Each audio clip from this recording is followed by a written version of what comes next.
Okay, this is certainly a challenging problem. It's a really nice system of equations problem, and it challenges us to use some good examples of how you cancel out variables and how you get down to one variable. So in this case, what I'm going to do is just consider some of the options. If you notice, I started by factoring out the x squared and the x, and that's really nice because it separates the x squareds and the x's and the y's. One thing you could have done is solve both sides for x at this point and then set them equal to each other, and that would have been a decent idea. But a better idea is to maybe divide the equations. And we could divide the equations by going through and squaring this bottom equation. And as soon as we square the bottom equation, when we divide them, it leaves us with this nice polynomial, complex polynomial, in terms of y. And we get 525 over 35 squared. And so that's nice. Now, you could go through and cross multiply and do some stuff.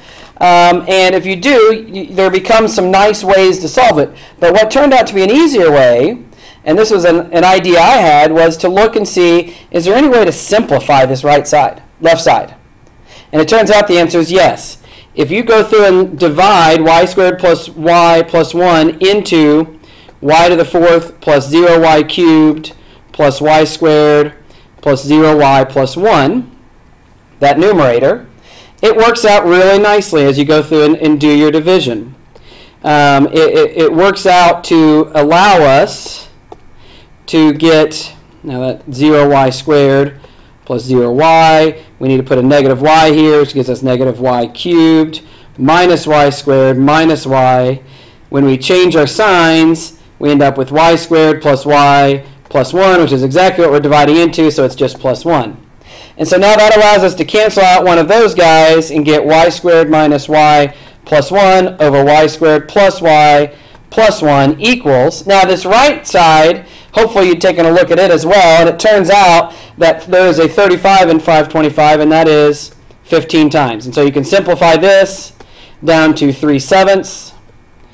Now cross multiply, and you get 7y squared minus 7y plus 7 equals 3y squared plus 3y plus 3, which when you subtract everything over to the left side, you get 4y squared